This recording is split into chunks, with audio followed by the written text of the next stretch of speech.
একজন কৌশলী মেন্টরের শক্তিশালী গাইডলাইনের কারণে একজন দুর্বল শিক্ষার্থীও ঢাকা বিশ্ববিদ্যালয়ে টপ পজিশন করতে পারে। আজকের ক্লাসে আমরা একটা কৌশল শিখবো। এই একটা কৌশলে আমরা ইংরেজি শত শত প্রশ্ন সমাধান করবো ইনশাল্লাহ।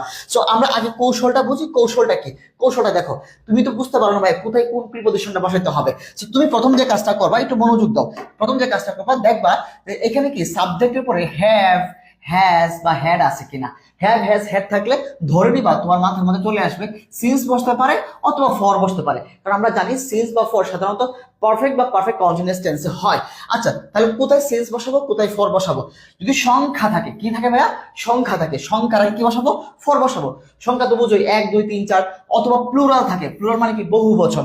বহু বচন থাকে, কি বসাবো? ফর বসাবো। এই দুইটা জিনিস, অর্থাৎ হ্যাভ, হ্যাজ, হ্যাড থাকলে সিন্স বা ফর যে কোনো একটা বসাবো। এখন আমি সিন্স বসাবো না ফর বসাবো? সিন্স না ফর? যদি সংখ্যা থাকে অথবা বহু বচন বা প্লুরাল থাকে তাহলে ফর বসাবো। যদি সংখ্যাও নাই প্লুরালও নাই, তার মানে কি? ফর বসবে না। ফর না বসলে কে বলবেন? সিন্স বসবে। সহজ জিনিস, সিম্পল, খুবই সিম্পল। এখানে একটু সর্বোচ্চ মনোযোগ দাও। এখানে নোটটার মধ্যে আরেকটা বিষয় খেয়াল করো। যদি সেই সংখ্যাটা দাও, সেই সংখ্যার পরে যদি অক্লক থাকে, সংখ্যার পরে যদি অক্লক থাকে অথবা সেই সংখ্যা দ্বারা যদি সাল বোঝায়, তখন কিন্তু আবার ফর বসবে না, তখন কি বলবে? সেন্স পড়বে।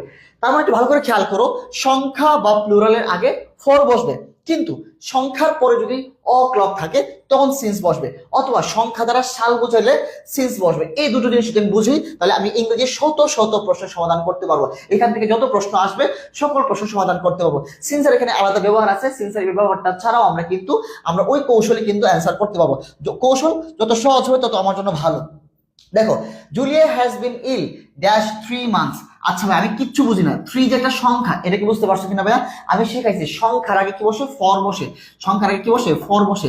আচ্ছা, তাহলে একটু খেয়াল করো, কি বলছিলাম? সাবজেক্টের পরে হ্যাভ, হ্যাজ, হ্যাড থাকলে আমরা জানি এটা সাধারণত পারফেক্ট বা পারফেক্ট কন্টিনিউয়াস টেন্সে সবচেয়ে বেশি প্রচলন হয় সিন্স এবং ফর ব্যবহারটা। তাহলে হ্যাজ, হ্যাজ থাকলে তার মানে সিন্স হতে পারে অথবা ফর হতে পারে। কারণ সিন্স হবে না ফর হবে, কনফিউশন এই দুইটার মধ্যে। অ্যাবাউটও হবে না, ইনও হবে না। আচ্ছা, সংখ্যার আগে কি বসে বলছিলাম? সংখ্যা বা বহু বচন মানে প্লুরালের আগে ফর বসে। যদি ফর বসে তাহলে এটা কি সংখ্যা? 3 মান্থ মানে 3 কে সংখ্যা না, সংখ্যার আগে কি বসবে? ফর বসবে, তাহলে সিন্স বসবে না। তাটা ইজিলি কিন্তু আমরা অ্যান্সার করতে পারতেছি। আচ্ছা, দেখি আরেকটা প্রশ্ন অ্যান্সার আমরা করতে পারি কিনা। আচ্ছা, সোনিয়া হ্যাজ বিন, তো হ্যাজ আছে, কি আছে? হ্যাজ আছে, তার মানে কি? আমি সিন্স হতে পারে অথবা ফর হতে পারে। কি হতে পারে? সিন্স অথবা ফর। কি হবে? আমি সিন্স এবং ফর কে আগে সিলেক্ট করি, বাকিগুলো ডিলিট করি। সো অ্যাবাউট, ইন ডিলিট করে দিলাম। এমনকি সিন্স হবে না ফর হবে? এই দুটোর মধ্যে এখন আমার প্রশ্ন। আমার কথা হলো 2 মান্থস। 2 কি একটা সংখ্যা না? আমি কি বলছিলাম? সংখ্যার আগে কি বসে? সংখ্যার আগে ফর বসে। কি বসে? সংখ্যার আগে ফর বসে। সংখ্যা অথবা প্লুরাল আগে ফর বসে।